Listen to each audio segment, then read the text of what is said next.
주의 죽을 몸 위에 나는 모여 드리네.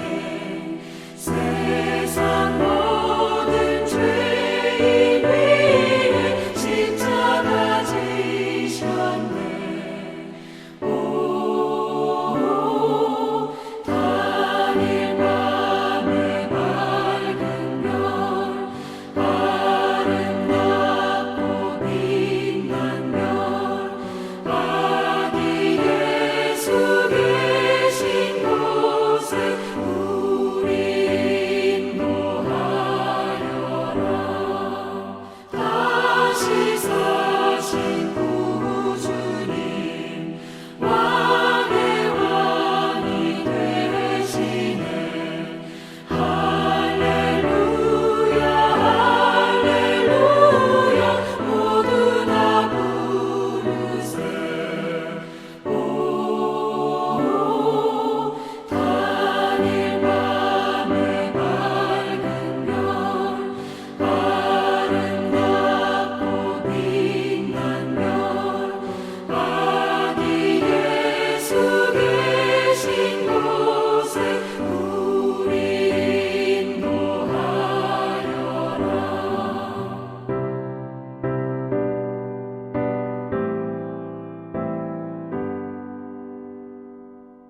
잠언 6장 6절부터 11절까지의 말씀입니다. 게으른 자여 개미에게 가서 그가 하는 것을 보고 지혜를 얻으라.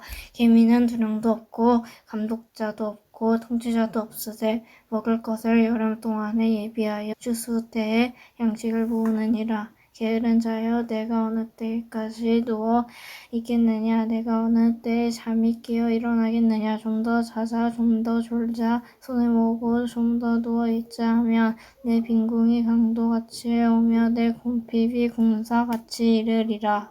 청소년들을 만나보니까 밤 늦게까지 안 자고 놀다가 아침 늦게까지 자는 친구들이 있더라고요. 그래서 왜 그럴까 분석을 좀 해봤습니다.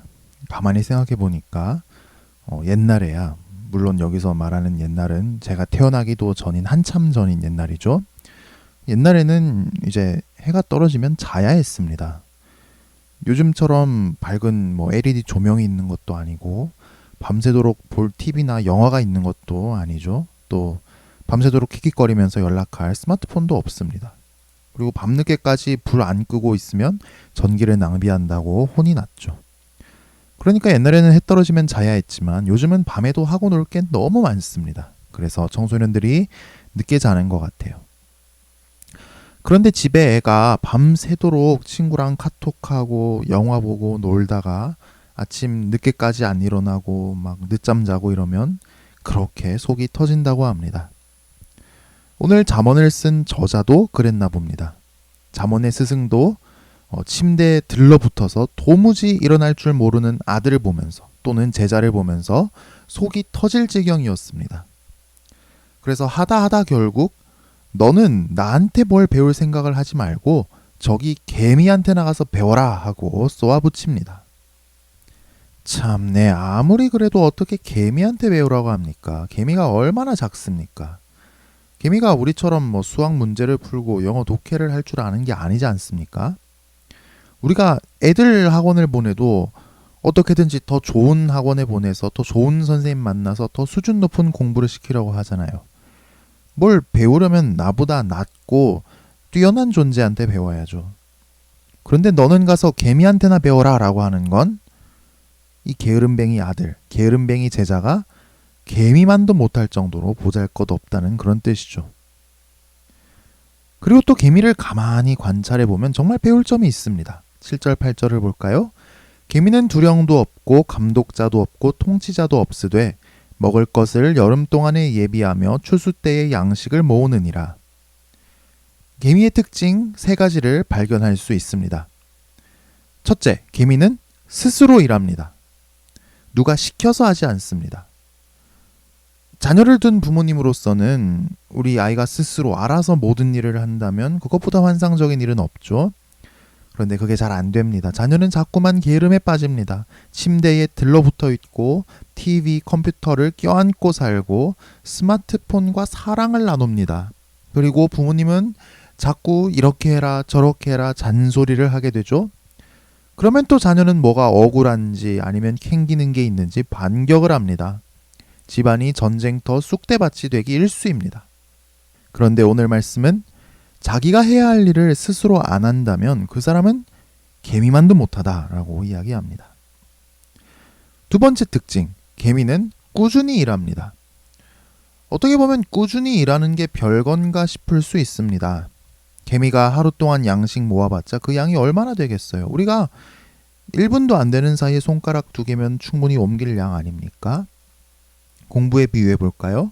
쟤는 오늘 공부를 했고 나는 오늘 놀았는데 뭐 제가 공부 하루 한 게 내용이 많기나 하겠어요? 그 정도야 내일 벼락치기 하면 따라잡을 수 있죠.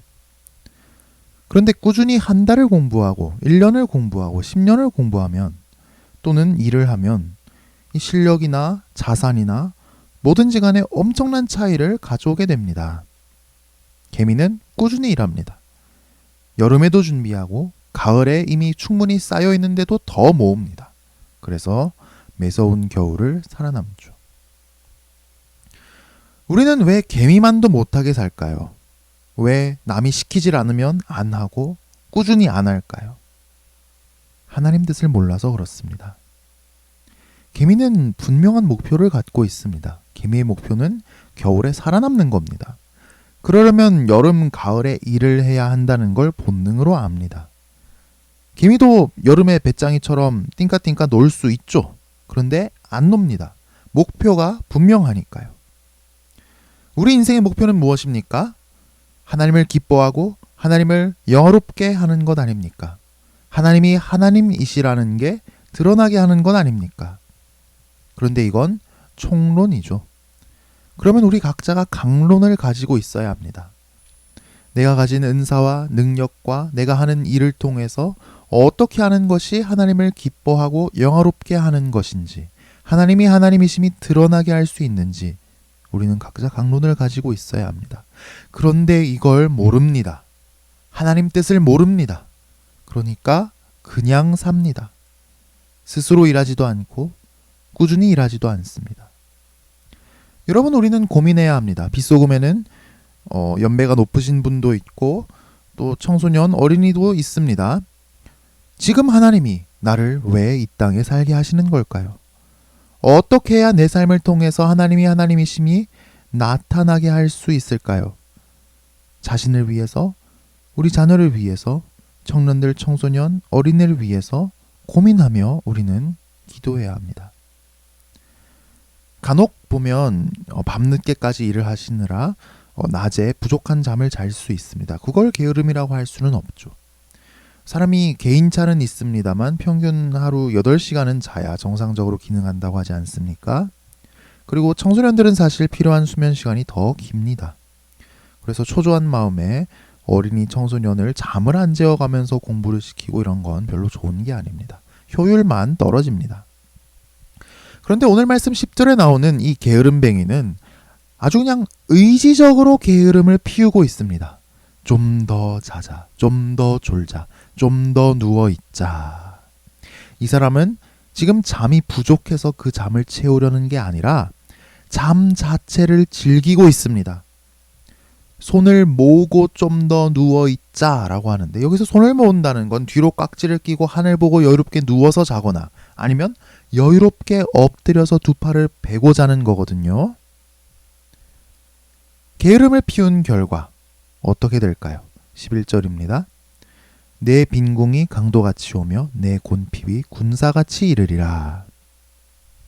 이 말씀은 게을러서 점점 있는 재산 다 까먹고 거리에 나앉게 된다는 뜻이 아닙니다. 빈궁이 강도같이 온다고 합니다.